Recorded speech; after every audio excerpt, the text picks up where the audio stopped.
She's also a shlucha, a wife, a babi, a mother, or Hashem goes together.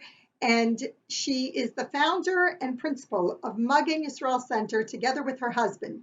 She gives countless shiurim. She's passionate about Mashiach and Geula and considers it a great favor to her community to share this information with them.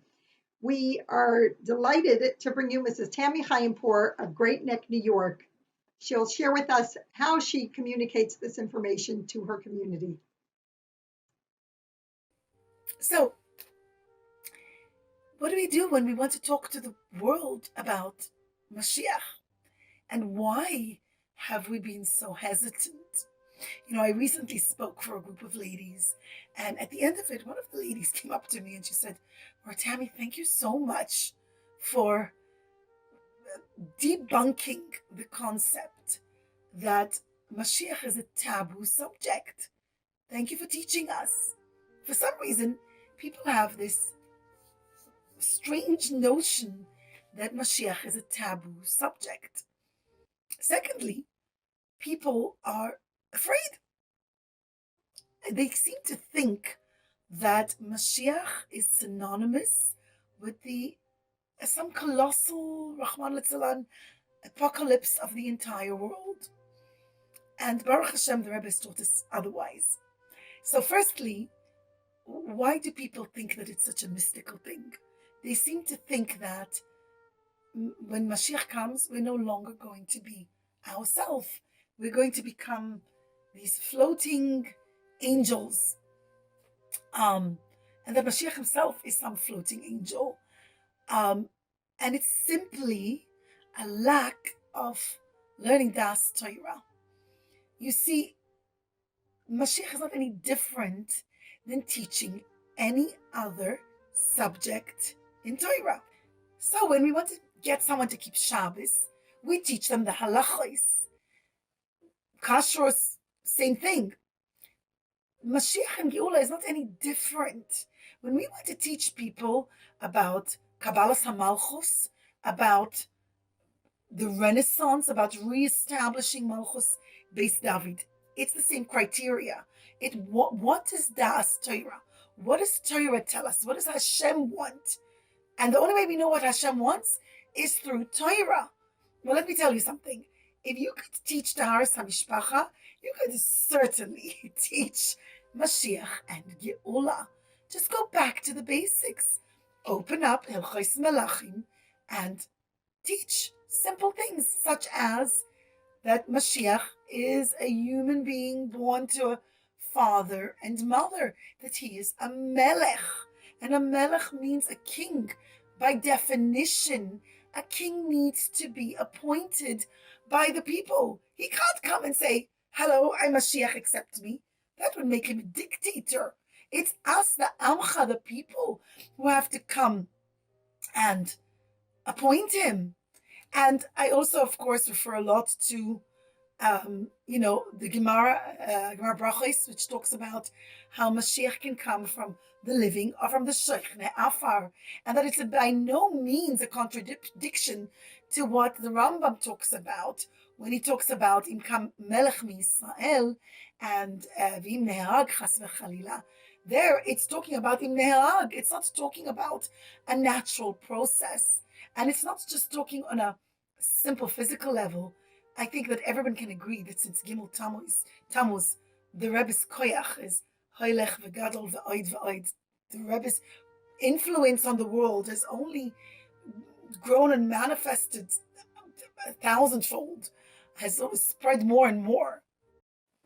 In addition, we really do the greatest kindness to people when we share the Rebbe's message with them.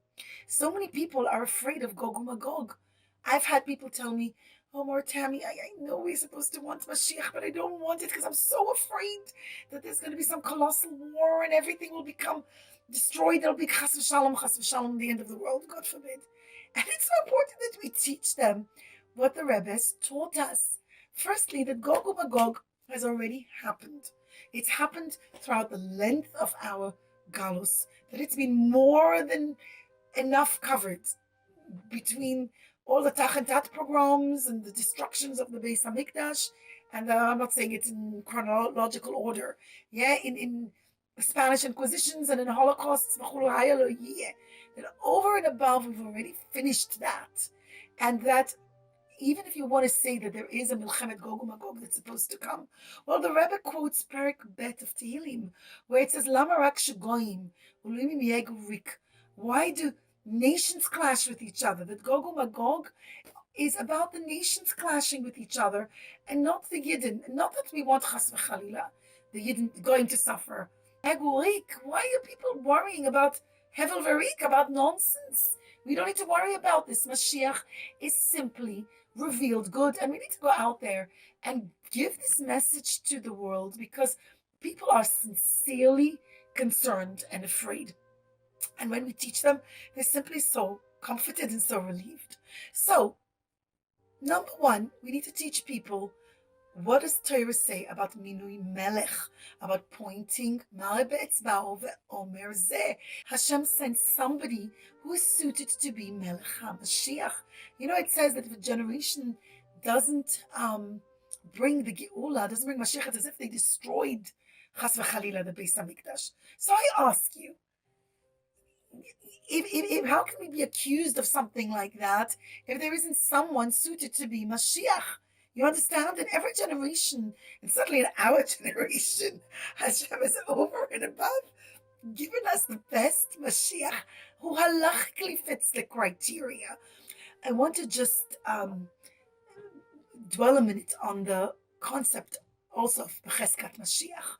Becheskat Mashiach, people translate loosely as the potential Mashiach. That's not an accurate translation because everything goes back to halacha, to what does Torah say. Torah is very meduyak. Becheskas means you have a chazaka. To have a chazaka means it is unless proven otherwise. A simple halacha. If somebody lives in a house for 3 years, they have a chazaka that that house belongs to them. If somebody else wants to come and say, no, no, no, it's my house, they have to disprove the person living in the house. So when we say that there is a concept of Becheskas Mashiach, we're saying that he has a chazaka unless proven otherwise. This concept of minui melech, of looking who fits the criteria, who fits the halachos, according to the most fundamental halachos found in the Rambam and beyond, that's our obligation to do.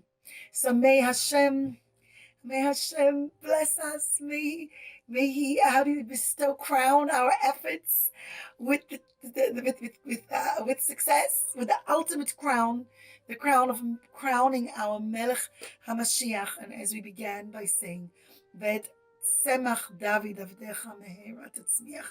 Amen. Came here, so maybe all celebrate together with the Geula Amitis V'Ashlema in the third Beis Hamikdash, Unasi Darenu Be Roshenu.